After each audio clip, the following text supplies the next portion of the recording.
A foreign national, allegedly linked to drug dealing, is now at the center of a tense and explosive development that is raising serious questions about crime, policing, and public safety in South Africa.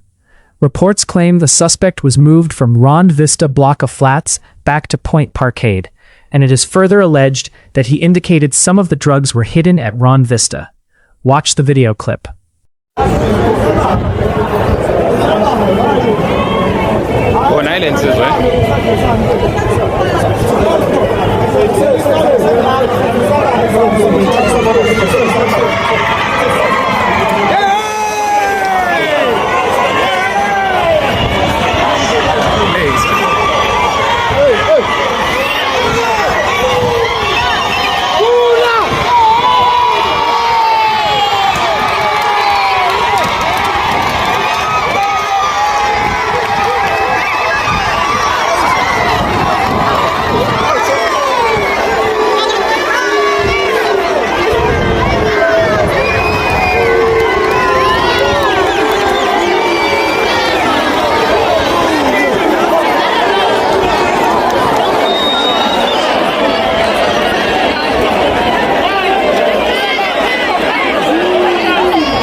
Now, this is where the story immediately becomes serious.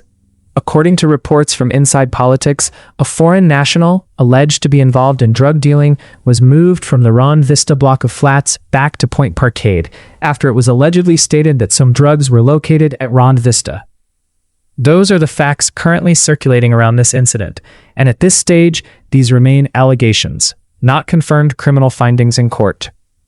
But even with that legal caution, the public reaction tells you something important about the mood inside South Africa right now. Because the moment ordinary citizens hear words like drug dealer, foreign national, hidden drugs, and block of flats, the conversation instantly becomes larger than one individual. It taps directly into growing fears around organized crime, urban decay, policing failures, border security, and whether authorities truly have control over criminal networks operating inside major South African cities. And this is exactly where the deeper issue begins.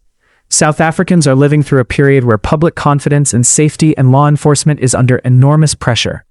Communities across the country have repeatedly raised concerns about drugs entering neighborhoods, criminal syndicates operating openly, and illegal activity allegedly flourishing in buildings that many residents believe have become difficult for authorities to properly monitor.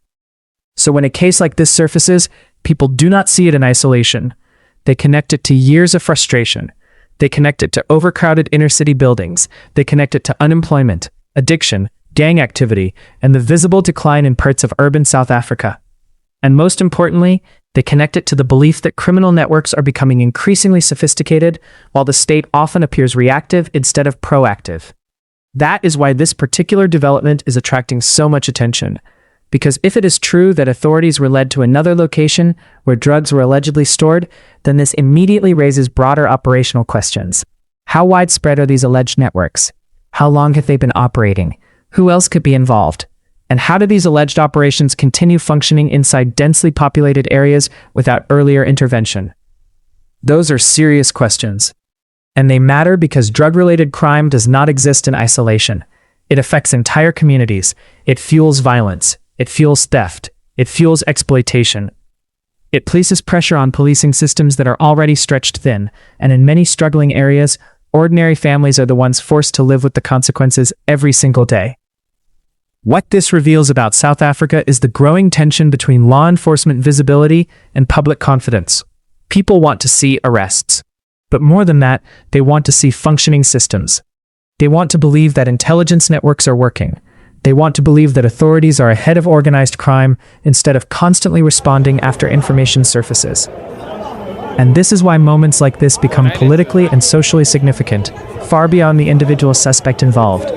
Because the public starts asking a much bigger question. Who truly controls vulnerable urban spaces in South Africa? The state or criminal structures? When you place this into national context, the issue becomes even heavier. South Africa has long battled with organized criminal activity linked to drugs, illegal firearms, trafficking networks, and syndicates operating across provincial and sometimes international lines. Law enforcement agencies have repeatedly warned about the complexity of these operations, particularly in areas where poverty, weak infrastructure, corruption, and overcrowding create opportunities for criminal economies to thrive.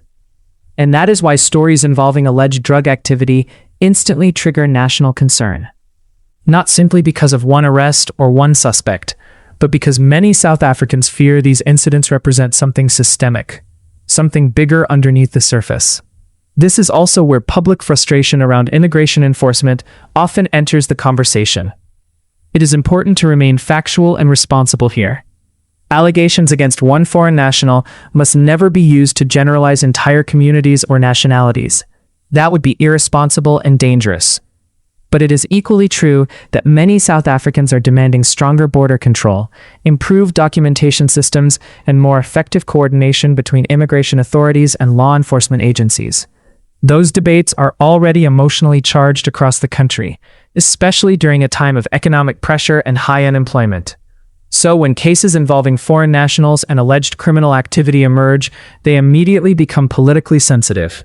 And politicians understand that, because public anger around crime is no longer just about safety. It is becoming deeply connected to questions of governance, state capacity, and whether institutions still have the ability to maintain order effectively. This is where the story becomes more serious than it first appears. The issue is not only about alleged drugs found at a block of flats. The issue is whether South Africans still believe the system is fully in control. That is the real pressure point underneath this entire situation. And in many ways, incidents like this expose the fragile relationship between citizens and authority in modern South Africa. Communities want transparency, they want accountability, they want visible action. But they also want consistency, not temporary crackdowns followed by silence once public attention moves elsewhere. Because for residents living in affected areas, these stories are not headlines, they are daily reality. And now attention will likely turn toward what happens next. Will there be formal charges? Will investigations expand? Will authorities provide more clarity on the alleged discoveries connected to Ron Vista? Those are the developments many people will now watch closely. But beyond the investigation itself, this moment leaves South Africans confronting an uncomfortable national question. If allegations like these continue surfacing inside major urban spaces, then the country is no longer only fighting crime at street level.